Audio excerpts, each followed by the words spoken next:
No, there wasn't anything in his closet. I went over to the chest of drawers against the wall. Nothing in the top one. In the next one, there was just some socks and some underclothes. The next one was empty. There was only one other place for the small, narrow case. The bottom drawer. And it was locked. I pulled and pulled at it. And then suddenly I heard the front door open downstairs. In a panic, I rushed out of the room and down the hall. Oh, you're upstairs, Ellen. Oh. Look, Ellen, Daisy's here. Oh, thank heaven. Oh, Mother, it's so good to see you. It's so good to be home. Why, whatever's the matter? Yes, you're quite white, Ellen. Oh, I'm all right. It's just that I wasn't expecting you so soon. Well, it's good to be back. The country's all right, but there's nothing like London now, is there? Oh, no. No, there isn't. Well, as long as that Avenger's about, you're going to have something to do to keep this young lady indoors, London or no London. Oh, don't you worry. Mother will see to that. Oh, well, Daisy, I might as well get you settled. You see, Father? What did I tell you? She'll have a dust cloth in my hand before I have my coat on. Mr. Sleuth. Why is my door open? We were just leaving, sir. Have you been in my room? Not at all, sir.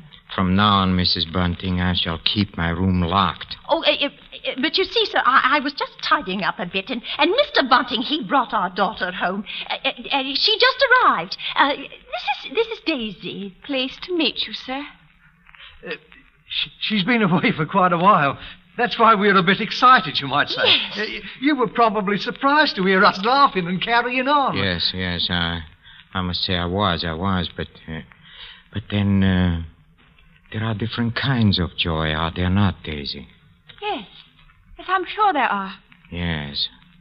There is the despicable, evil joy of the abandoned, and then there is the divine happiness of the blessed. That's a great difference. You understand that, Daisy, don't you? Why, yes, sir. Yes, Mr. Sleuth. Good. There are so few young women nowadays who do. Why, Mr. Sleuth, you mean a girl's not to enjoy life at all? Not to have any fun? Enjoyment and fun, my child, are the devil's breeding ground. All his implements are there. Pleasure and impropriety. The temptation of music, dancing. Oh, that's crazy. Why, there's nothing I like better than dancing. And I'm not... You like to She dance? didn't know what she was saying, Mr. Sleuth. She's just a child. Daisy, you know you've never been one for dancing. You never learned how But I did learn, Mother, while I was away. What's so wrong about it? What's the harm in dancing? It says she lies in wait as for a prey and increases the transgressors among men. I don't know what you mean. I've never heard such nonsense. Nonsense? You call it scripture nonsense? Daisy, go into the front room. It's all right, Mrs. Bunting. It's all right. I'm used to that kind of talk. Good day.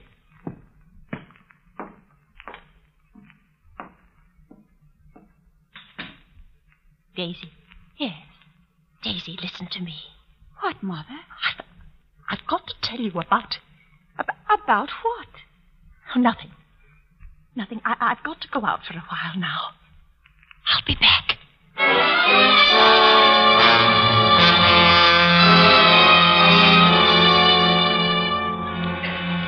For a moment, I was about to tell her my awful suspicions, but I stopped. They were only suspicions. At the same time, I had a thought. I'd go to the coroner's inquest they were having for the Avenger's latest victim. I was hoping to hear something said that would clear my suspicions of the lodger. At least I'd give him this last chance. A lady was testifying as I took my seat. She'd seen the Avenger from her window, she said. And her description of him didn't tally with Mr. Sleuth at all. Oh, I can't tell you how relieved I was. Till it was pointed out she couldn't possibly have seen anyone that night from her window because of the fog.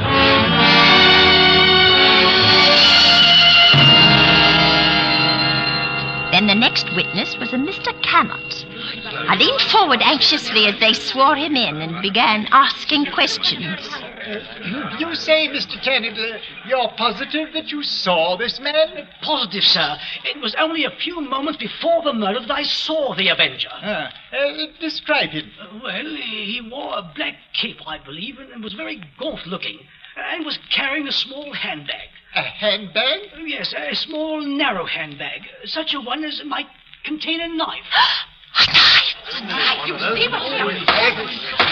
Silence in the court. Proceed, Mr. Tennant. Well, he had a low, hesitating voice. I'd say with something of a continental accent. An educated man, I'd judge, but quite mad. And what do you mean by that? Well, as he emerged from the fog, he was talking aloud to himself. Oh, believe me, sir, he was reciting scriptures from the Bible. Oh, no, it can't be. It can't be. Could there be any doubt about it now? Mr. Sleuth, our lodger, he was the murderer.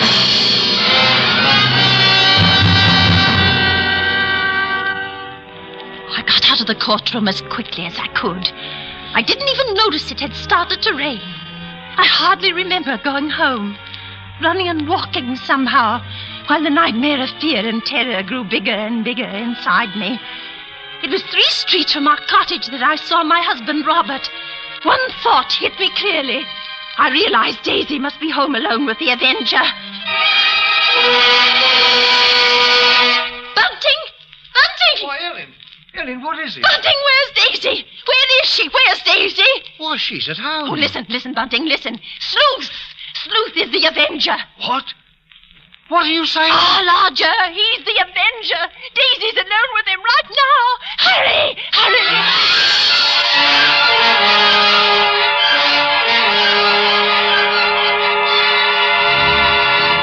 Now listen to me carefully, my child, and rejoice with me in your heart, for the moment is at hand, and you're not afraid, Daisy, are you? No, I'm not afraid. You're very beautiful, and you should live in the ways of righteousness. You hear me, Daisy? You want to live in the ways of righteousness, don't you? Yes, I do. I know you do. I know, and that is why I've been sent to purge your soul so that you will be elevated beyond all sin and evil. You like to dance, Daisy, don't you? Already 6 have gone on before you, and they are beyond all sin and evil. You're the 7th to be elevated, my child, and my work is almost done. For the 7th I've promised at this appointed hour. Be still, Daisy. And don't listen to the temptations of the crowd when they call out your name, because I am here to save you from all evil and wickedness that consumes you like a wildfire of scarlet and crimson. You like to dance, don't you? Yes, I do.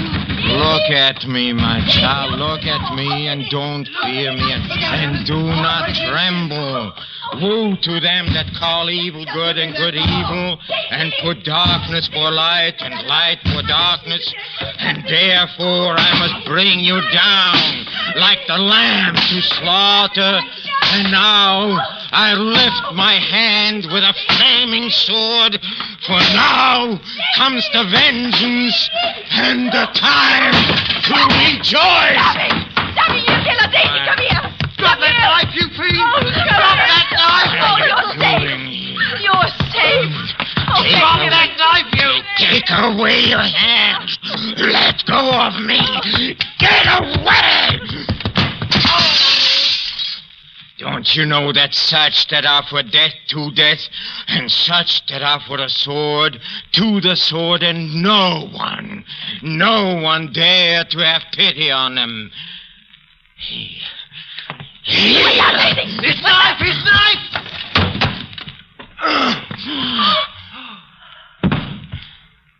Oh, mercy. Oh, he fell on the knife. Yes.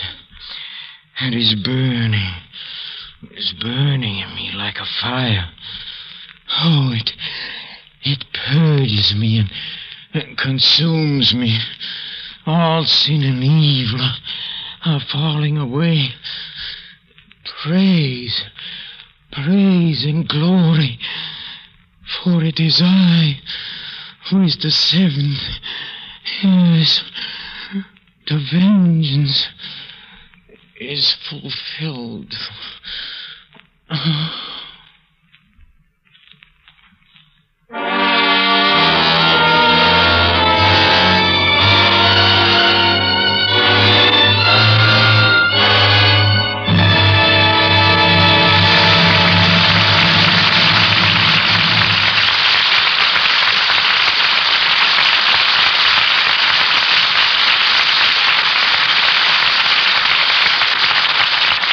Each week, the makers of Camel cigarettes send free Camels to servicemen's hospitals from coast to coast. This week, the Camels go to Veterans Hospital, Jefferson Barracks, Missouri, U.S. Army Letterman General Hospital, San Francisco, California, U.S. Naval Hospital, Charleston, South Carolina, U.S. Marine Hospital, Ellis Island, New York, Veterans Hospital, Fort Meade, South Dakota. Yes, everywhere more folks are smoking Camels. Many of those Camel smokers are doctors. You know, 3 leading independent research organizations asked 113,597 doctors, what cigarette do you smoke, doctor? The brand named most was Camel. According to a nationwide survey, more doctors smoke Camels than any other cigarette.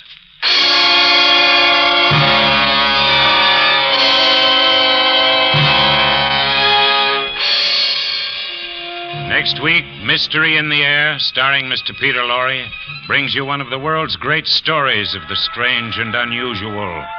The Lorre by de Maupassant, with a special musical score composed and conducted by Paul Barron.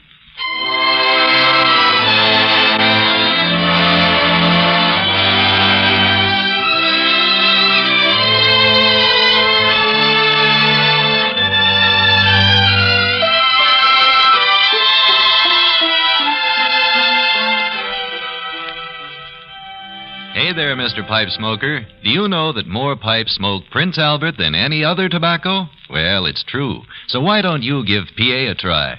Prince Albert is specially made for smoking pleasure. It's choice tobacco, specially treated to ensure against tongue bite. Crimp cut to burn slow, smoke cool. See if the extra rich, full flavor of Prince Albert doesn't give you added interest in your pipe. Be sure to listen to Prince Albert's Grand Ole Opry Saturday night for a half hour of folk music and laughter with Red Foley, Minnie Pearl, Rod Brassfield, and the rest of the Opry gang. And as Red's special guest this week, you'll hear Salty Holmes. Remember, Prince Albert's Grand Ole Opry, Saturday night, over NBC.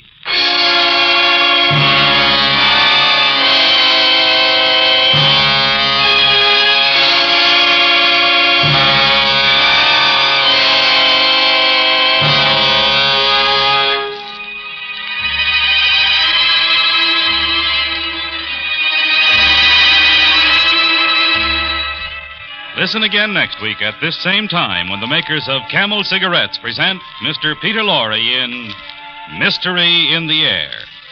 Next week's play will be The Lorre by de Maupassant. The artists supporting Mr. Lorre tonight were Agnes Moorehead as Ellen, Henry Morgan as the voice of Mystery, Barbara Eiler as Daisy, Eric Snowden as Bunting, Raymond Lawrence as the Inspector, Rolf Sedan as the witness, and Conrad Binion as the newsboy. And on behalf of Mr. Lorre and the entire cast, our sincere thanks to Agnes Moorehead for her great portrayal of Ellen Bunting.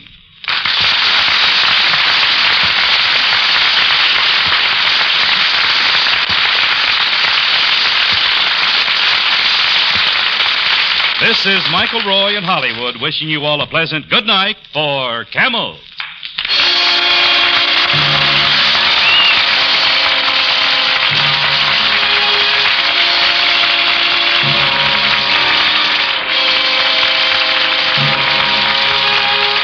This is NBC, the national broadcasting company.